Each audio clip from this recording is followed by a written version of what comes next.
I am coming at you with a pocket review of this book that I just picked up yesterday at Dollar Tree, believe it or not, because that's like a new home for comics. I actually just picked up one today too that I have to check out, but it's not a Disney one. But this particular Disney book, Minnie and Disney SpyPower, I got just because I thought it was it's crazy. Seemed a little silly, seemed maybe fun, and I have been on a spy kick. Been reading Spy X Family, so spies for me. Anyway, so this little book, if you look here, you'll notice this little logo.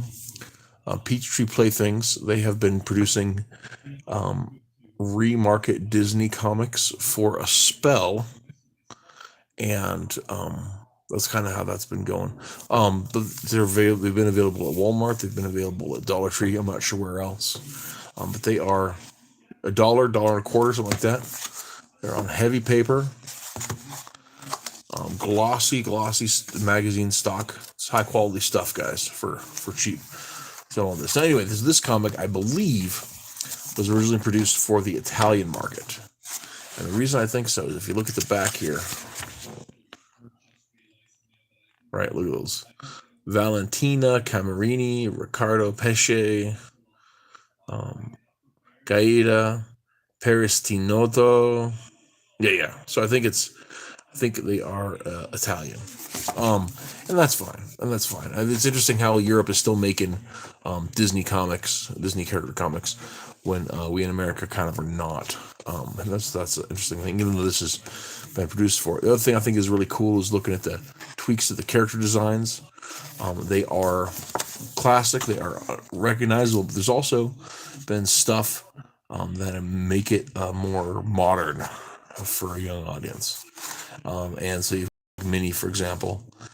You've got the little black head thing, but it'll also have these little swoops where they would toward the face to shape that up there.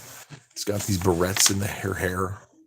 Something that kind of, it looks classic, but also doesn't look that far out. And it looks, a little trendy. And I'm not sure how, I'm not into young fashion, but it doesn't look like it. One of the weird things is you've got these weird, there's interesting emanata that seem different. That I don't know if they're Italian things or whatever. There's also occasionally there's a character that won't seem to fit in the story, but seem to be there to emphasize a conflict in emotions that's happening here. Well, the setup of this comic is that Daisy is a college student, and she finds a college professor who's is behind the bushes. He's been attacked somehow. We can't find that page right here. And he's all gotten weird colors. And anyway, he's basically been brought on and puts a little bug in her ear where she has to fulfill a mission that this professor was apparently some sort of covert operative. And so then you have that common, hey, Metal, how's it going, man? You've got this common trope in spy fiction. There's the idea of the civilian who gets caught up into it. The man who knew too little happens there. In the man who knew too much, obviously, in Scarecrow and Mrs. King. Chuck very famously has that in there. And so that's the kind of the thing. So Minnie is not an agent, but because she interrupts and finds this guy, she's becomes part of this spy adventure. And she's got to go to Paris, this opening, to try to discover what's going on here. And in the ridiculously cute outfit with the little bows and I was thinking, you see here, she's got kind of flapper hair, but that's been tweaked into part of her design. And I think in this pinup, you see that really well. I think it looks really well. I think it's a fun take on it. Still recognizable as Minnie Mouse, but then there's a little earbud thing. But it has that in there, so I think it's a fun little take. Anyway, I'm not going to go through the whole thing. Mickey may or may not have been a character in the spy adventure. The spy coordinator, the Oracle kind of character, is revealed to be Daisy Duck, who is actually Minnie's roommate back at college, but she also is an agent. And so that's kind of that thing that shakes out here. There's Daisy at the spy headquarters.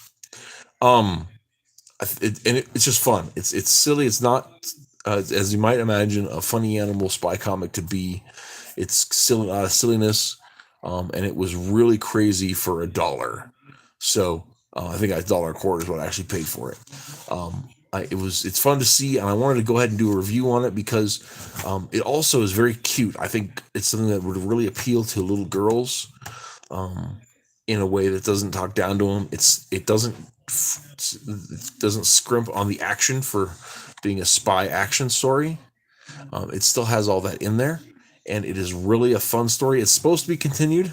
I don't know if it will be, because these comics at the Dollar Tree or wherever, they come out really sporadically, maybe quarterly, maybe not. It was only 20 pages, plus that includes 2 pinups. Pinup of Daisy, pinup of Minnie. So we'll see. So it's 18 pages of story in there. So it went by really fast, but it was definitely a fun with my current spy kick. So I see you've got some people that were here. I appreciate you guys checking it out. I'm going to be doing some more live reviews. I'll buy that for $1. Yes, definitely worth $1. It's maybe even worth $2. So anyway, I'll let you all go. We're going to call it there. Like I said, during winter break, I'm going to be doing some more live reviews. I'm going to do some recorder reviews.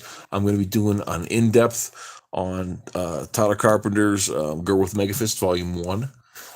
But I'm still trying to figure out how I want to say what I want to say on that one. So I did enjoy it, but a little snide as that. But also this Wednesday we got a show. I'm not sure what we're doing, but a happy Advent, a happy Christmas, and a happy Hanukkah, all that stuff, guys. And we will catch you all next time. Bye. If I can stop this thing.